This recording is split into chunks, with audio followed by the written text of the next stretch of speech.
I don't know if you have ever mistyped someone's email and sent someone that you were not expecting to send an email to an email.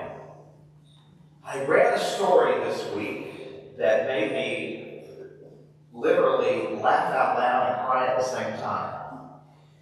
Because there was a couple from Chicago who had made their plans to visit here in Florida so that they could thaw out from a particularly cold winter.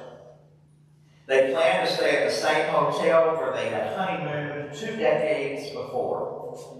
But their schedules were busy and it made it impossible for the couple to travel together. So the husband flew to Florida on Thursday and his wife planned to arrive the following day. The husband checked into the hotel and decided to email his wife from the hotel's business center. However, he mistyped her email address. Meanwhile, in Dallas, a widow had just returned home from her husband's funeral to check her email, expecting messages of condolences from relatives and friends. She read the first message, screamed, and fainted. And the widow's son rushed into the room, found his mother on the floor, and saw this on the computer screen. To my loving wife, from your departed husband, subject, I've arrived. If you're surprised to hear from me so soon, I know you're surprised to hear from me so soon, but they have computers here now, and I thought I'd let you know I'm already here and have checked in. Everything is ready for your arrival tomorrow. P.S. It sure is hot down here.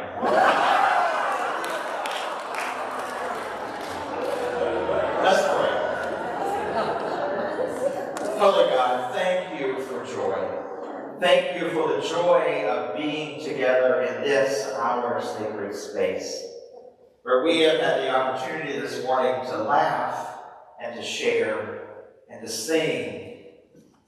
Be with us now as we enter into the portion of our service where we take a look at an ancient story and hear it in a more modern way and see how we can apply it to our lives, especially during this season of Advent. And now may the words of my mouth and the meditations of all of our hearts be pleasing and acceptable to you, our rock and our Redeemer. Amen. Have you ever had someone in your life that it seemed like no matter what was going on around them, they were filled with joy? Just totally overflowing with joy. I had a professor like that when I was in undergrad seminary. His name was Dr. Smith, and it did not matter what was going on in the world around us. He was just overflowing with joy. You know the type. They get on your nerves because they're so joyful, regardless of what's going on around them. I laugh, but I love being around people like that. People that can find the joy even in the midst of chaos. As Tom and Jane read our candlelighting liturgy today, they made reference to the fact that there's so much chaos going on in the world around us. And it always seems like somebody is coming after somebody for something, or somebody is putting someone down, or there's a war going on, or there are people that are hurting all around us, and it can be so hard to find joy. And so every Advent season, when we get to this Sunday, I start thinking about all of the different things that are going on in the world around me, and what can I do to not only experience joy myself, but to spread that around wherever I go. And as I was reading our text from the prophet Isaiah, again, he was a prophet in a very difficult time for people. And he had a word, or words, for these people. That sometimes, I'm sure, as we've talked about, the last 2 weeks was very hard for them to comprehend and very hard for them to think would ever be a reality. And this week's reading is certainly no exception. So I invite you into the reading of Isaiah 35, verses 1 through 10. Here are the words the prophet has recorded for us. The wilderness and the dry land shall be glad. The desert shall rejoice and blossom like the crocus. It shall blossom abundantly and rejoice with joy and shouting. The glory of Lebanon shall be given to it, the majesty of Carmel and Sharon. They shall see the glory of the Lord, the majesty of our God. Strengthen the weak hands and make firm the feeble knees. Say to those who are of a fearful heart, be strong, do not fear. Here is your God. He will come with vengeance, with terrible recompense. He will come and save you. Then the eyes of the blind shall be opened, and the ears of the deaf shall be opened. Then the lame shall leap like a deer, and the tongue of the speechless sing for joy. For water shall break forth in the wilderness, and streams in the desert. The burning sand shall become a pool, and the thirsty ground springs of water. The haunt of jackals shall become a swamp. The grass shall become reeds and rushes. A highway shall be there, and it shall be called the Holy Way. The unclean shall not travel on it, but it shall be for God's people. No traveler, not even fools, shall go astray. No lion shall be there, nor shall any ravenous beast come upon it. They shall not be found there, but the redeemed shall walk there. And the ransom of the Lord shall return and come to Zion with singing. Everlasting joy shall be upon their heads, and they shall obtain joy and gladness, and sorrow and sighing shall flee away. Isaiah is writing this to a people that certainly know what it's like to be in wilderness situations. Isaiah is sharing this prophecy with a group of people that certainly knows what it's like to have weak knees and tired hands from all of the labor and the toil that they've had. And he's trying to share with them this message that joy is coming. Joy is coming. During this Advent season of waiting, we remind ourselves that joy is coming. But my friends, joy doesn't have to wait until Christmas Eve night. We don't have to wait to wake up on Christmas Day and look under the tree for joy to be present even today in us. Because you see, there's a difference between joy and happiness. And I think so often we get that confused. At least I do. Happiness so often and most often is related to the circumstances that are going on around us at the time. Joy, however, is always inside of us.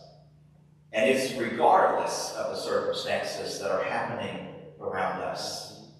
And we choose joy.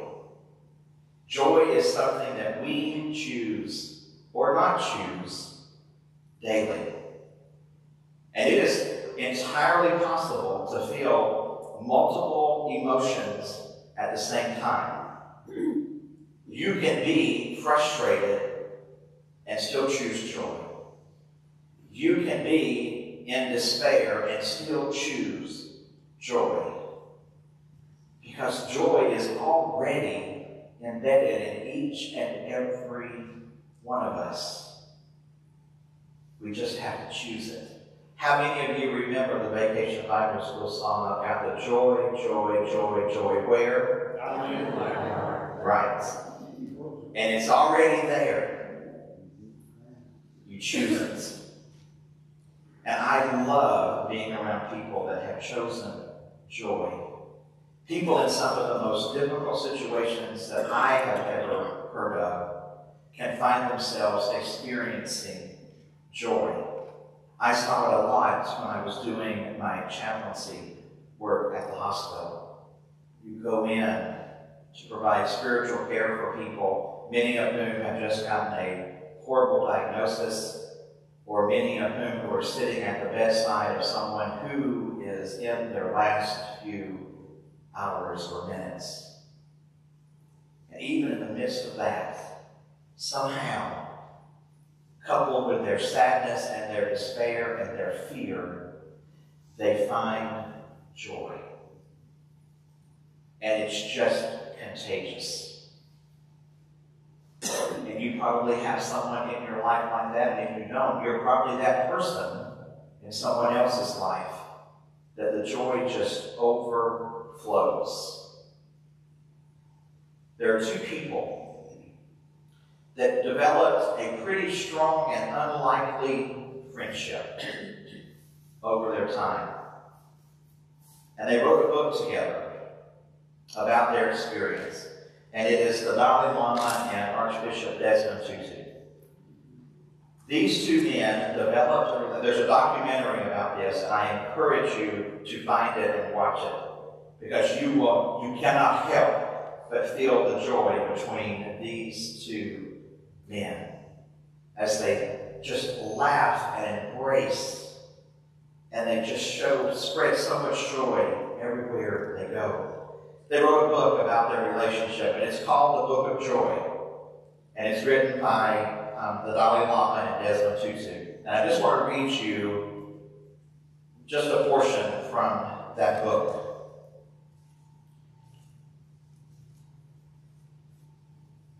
In the section called The Invitation to Joy, Desmond Tutu writes, "No dark fate determines the future. We do.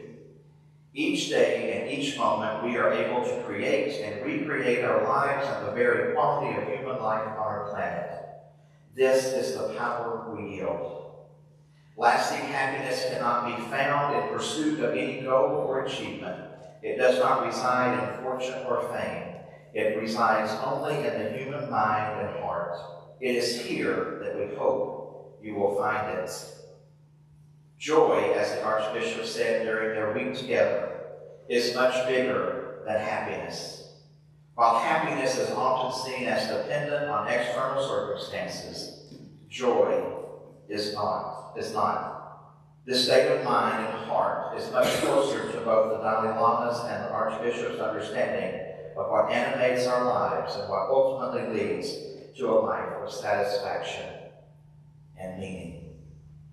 Joy is much bigger than happiness, not dependent on the circumstances around us, and it's something that we choose. So this Advent season and every season going forward, I pray that we will always choose joy. May it be so. Amen.